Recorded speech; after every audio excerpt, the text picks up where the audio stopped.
Pro players are doing Town Hall 12 versus Town Hall 16 3-star attacks. Casual players want the game to be easier. Clash of Clans has a massive problem here, and there's only one solution.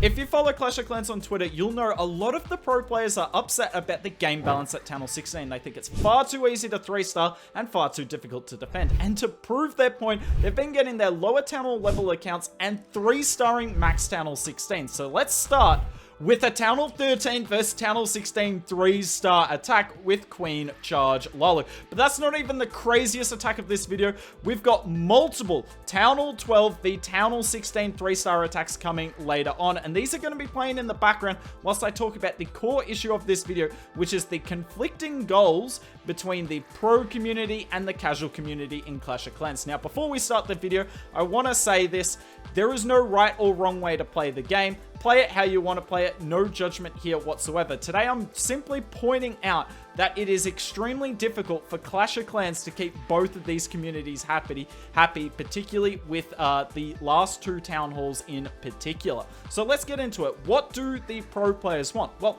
they want the game to be as difficult as possible, but for a few reasons. One, the harder the game is, it means you're going to need more skill or be less mistake prone to get a 3-star attack, and therefore more likely the better team is going to win each match and you're going to get less upsets. On top of that, a lot of the pro teams hire base builders to build for their team, and the base builder is going to prefer it, obviously, if it's easier to defend than not. Whereas the casual community obviously want the game to be easier. Not necessarily easy, but easier, because after all, Clash of Clans is a game and you're meant to be playing it for enjoyment, not necessarily for sport. So you can already see the two conflicting goals between the groups. Now, obviously, pro players love Town Hall 15 for all the reasons that I've just stated. Whereas on the inverse, Town Hall 16, which is much easier to 3-star than Town Hall 15, the casual players are loving. I myself am loving Town Hall 16. Let me know down in the comments below if you are as well. Much easier to 3-star, much more fun.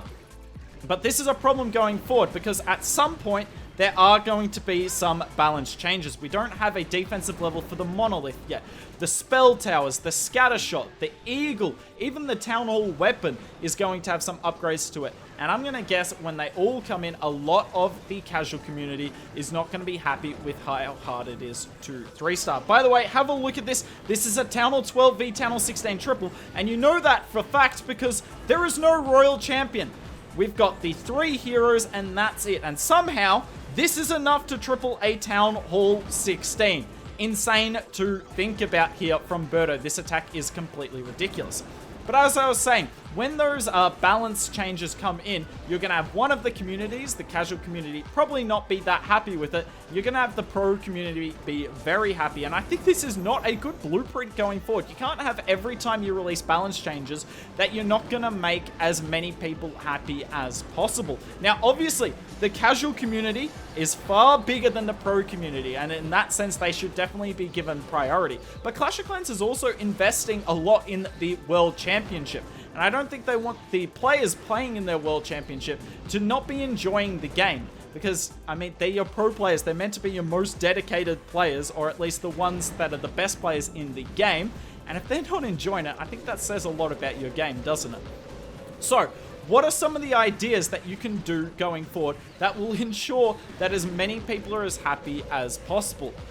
I can only think of one solution, and it's a solution that Clash of Clans have made clear in the past that they refuse to do. But I think they have to look into it. And what is that? That is adding a setting to Friendly Wars, which has a easy and a hard mode. Obviously, with Friendly Wars at the moment, you can pick your own settings in terms of how long the war goes for, how many attacks everyone does for, and the like. Why don't we add more settings to the Friendly Wars, like a difficulty level? So what would that look like? You could have an easy mode and a hard mode. The easy mode would be the game as it currently is, and then the hard mode, it could be as simple as every troop in the game has 10% less hit points. Heroes have 10% less hit points. Defenses could do 10% more damage. Or it could even be as simple as every army has 30 less camp space. So you've got a triple with 290 troop space rather than the standard 30. And the good thing about this is it gives pro players a tougher world championship, while still allowing most of the game, whether it be Legends League or normal Spin Wars, normal Clan War League, the stuff that the casual players love would still be fun. Now, those are some ideas I came up with in 5 minutes, so I'm sure if Supercell had a dedicated few months, they could come up with something better than that. I'm sure you guys in the comments below could come up with something better. Let me know if you think you've got a great idea to make both the pro community and the casual community happy. Anyways, this attack here is from Rootkit, and this attack is quite simply ridiculous. Don't get me wrong, the last attack from Birdo was unbelievable, but this one is one of my favorites, and you'll see why. So we come in with the Zap Quake, we get rid of the Rage Tower, which is huge, but we also get rid of the Builder Huts, which means none of these buildings are getting healed. And when we come in with the Giant Arrow, both of those multi-infernos are going to disappear. So sneaky gobs for the Town Hall here.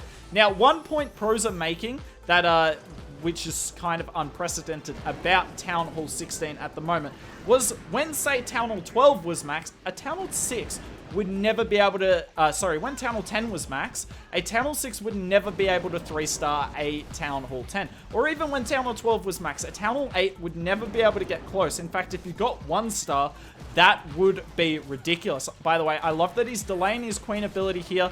Still gets the multis, but now a bit of his Queen ability will be used on the defensive Royal Champion, saving him time. So beautifully done there from Rootkit.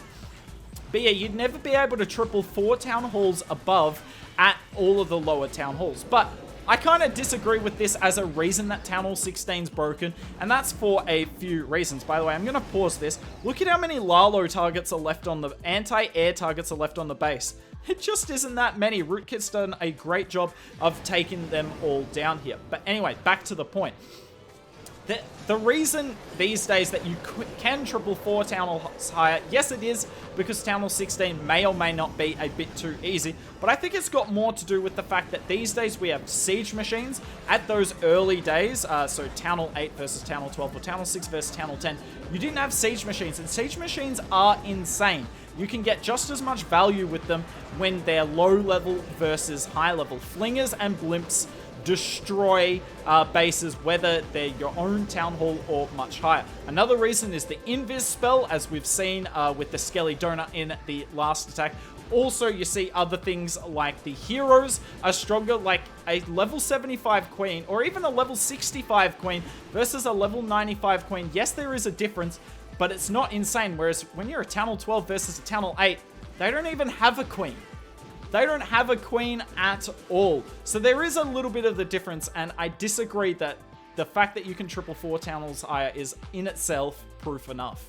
But regardless, a Town Hall 12 should never be able to triple a Town Hall 16. And equally, a Town Hall 16 should never be able to do to a Town Hall 16 what Ethan is about to do. And arguably, this is equal proof. It's equally as valid as the Town Hall 12 beat Town Hall 16 triples that we've seen to suggest that Town Hall 16 maybe isn't as hard as it should be. But ultimately, that is up to you. What I want from this last attack, the reason I put it in the video, is to talk about a few things we talked about in the video, kind of recap it all, but to add one major point that we haven't touched on yet, and that is the fact that at every subsequent Town Hall level, the gap between pro players and casual players is going to increase. Why is that? Because the more decisions you have to make, the bigger the skill gap, because the pro player is more likely to make a correct decision in an attack than a casual player is. That's no diss against the casual players. That's just how it is. If there's a decision to be made, the pro is going to make the optimal choice far more often than the casual player is. And that means that every Town Hall where there's more variables at Town Hall 16 than there was at Town Hall 15 and Town Hall 14 and so forth. It means that the skill gap's going to widen. Now, this isn't a bad thing, except for the fact that the wider the skill gap gets, the more unhappy both groups of parties are going to be. So Supercell, if they want, they can say, no, we don't want to do the easy and hard mode for friendly wars. We're happy with the game as is, and we don't see this an issue going forward. But then when Town Hall 17 comes out, this issue is only going to get bigger, because yet again, the skill gap will widen at every subsequent Town Hall. So this isn't the sort of thing that Supercell can push down the road. And I know they've maybe done that in the past, or they said they won't, but I don't think you can. I think at some point they have to address it. And if them addressing it as saying they'll never do it, then, I mean, fair enough. It is ultimately their game, but I think that would be a little bit disappointing. By the way, if you haven't figured out what's going on here, Ethan refused to use a spell in this attack. Yeah, straight up refused to use a spell and see if it's still possible to 3-star with an army where you normally need lots of spells. This isn't like a complete spam attack where some of the time you can get away with swagging lots of spells. He's done a queen charge attack and not used a single spell, which is quite ridiculous. Now, I'm going to add a disclaimer at the end of this video. Every attack that you saw in today's video, it's not like they tried it the first time and got it. Particularly the Town Hall 13 and Town Hall 12 attacks. I saw the clan logs and a lot of them required a lot of FCs to get the job done. But it shouldn't ever be possible at all. In the same way, this shouldn't be possible to do a queen charge attack and not use any spells. But it is now possible in this environment in Town Hall 16. And the real question is, are you happy with the game balance as is? Do you wish it was easier? Do you wish it was harder? Would you want a hard and easy mode in Clash of Clans? Or are you happy as is? Now, those are just some ideas I came up with in 5 minutes. I'm sure if